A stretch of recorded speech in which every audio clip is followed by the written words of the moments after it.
everyone, my name is Sukhdeep Kaur. I'm a master's student at Brock University, Ontario, Canada.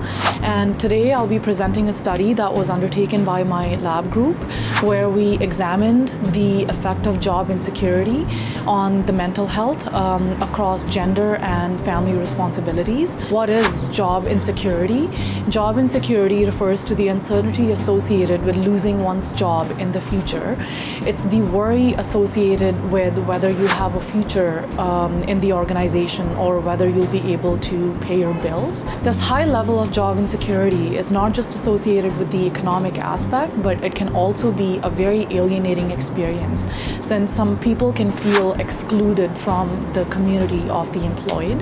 And examining the effects of job insecurity is even more critical at the moment considering the impact of the global pandemic on the labor market. According to the most recent report by the Office of National Statistics in the UK, the unemployment rate at the moment is roughly 5.1%. This is the highest it's been in the last 5 years, equating to roughly 1.74 million unemployed people. And also, as of December 2020, roughly a shocking 62% of the UK workers reported saying that they do not feel that their job is secure.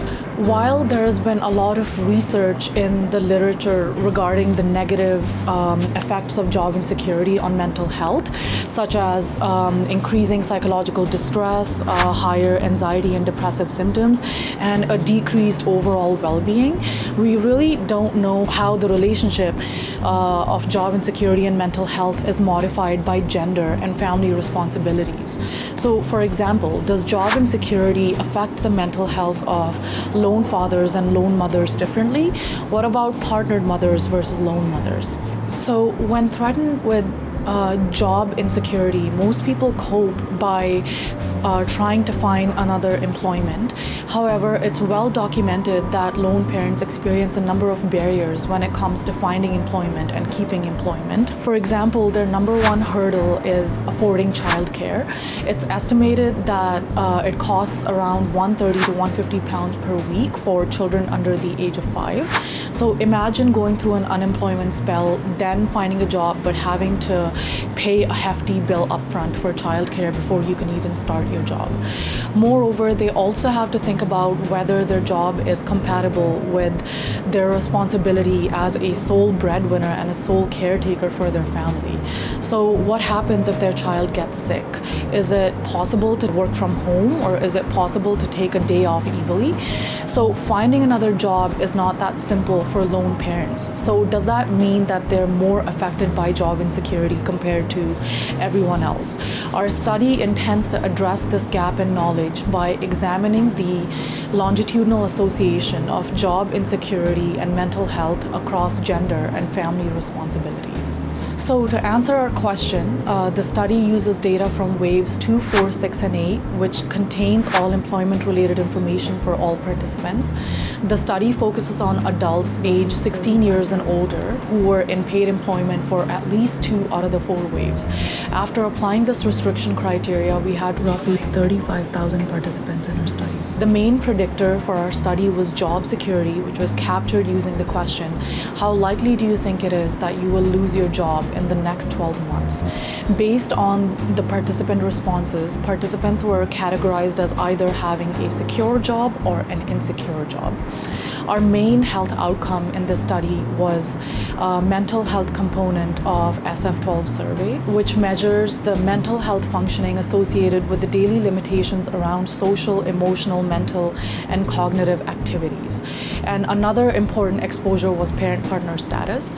So parental status was established by using 3 criteria: whether participants reported being natural, adoptive, or step-parent of a child under the age of 16, if they reported being responsible for the child, and if they reported that they were living with the child. It had to be a yes on all 3 criteria for them to be considered as having parental responsibility in our study. Participants were considered as partnered if they were reported living with their married, common law, or unmarried partner. So based on these conditions, all participants were categorized as either into 3 categories, so partnered parents, lone parents, and non-parents. We used fixed effect regression analysis to measure the longitudinal association between job insecurity and mental health. So fixed effect regression analysis measures within-person change in mental health due to reduction in job security. In other words, we looked at the effect of reduction in job security and mental health functioning scores over the 4 waves.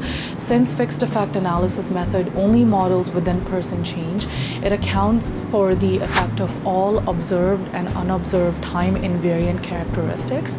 So some examples of time invariant characteristics would be family history, mental health history, intelligence, or social upbringing. We also controlled for time variant characteristics in our models. Some of the examples include age, household income, household size, autonomy over work hours, or change in employment, to name a few. So based on fixed effect regression analysis, we found that the effect of reduction in job security and mental health was similar across most groups, where losing their job security resulted in a decrease in their mental functioning by roughly 2 points.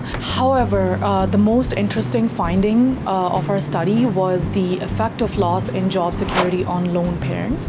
So while the reduction in job security did not have any effect on the mental functioning of lone mothers, it resulted in a decrease by almost 8 points in mental functioning scores for lone fathers. So keep in mind that 1 standard deviation for mental functioning score distribution is about 8 points for the European general population. So lone fathers lost around 1 standard deviation in their mental functioning as a result of a reduction in their job security. These results were quite unexpected, and here's what we think might explain why we're seeing what we're seeing. So lone fathers might be challenged by both their lone parent status and social pressures to be a good father by having a good job and providing financial security for their children. Compared to partnered fathers and non-fathers, lone fathers have less resources to cope with job insecurity. As I mentioned before, most people cope with job insecurity by engaging in further education or job searches or further training skills. This might not be compatible with their childcare responsibilities when it comes to lone fathers. It may not be an option for them to go back to university when they have kids to take care of. It may not be financially feasible or feasible time-wise. Also, like other fathers, they also have the pressure to maintain a stable employment and provide financial security for their children to be deemed as good fathers by society.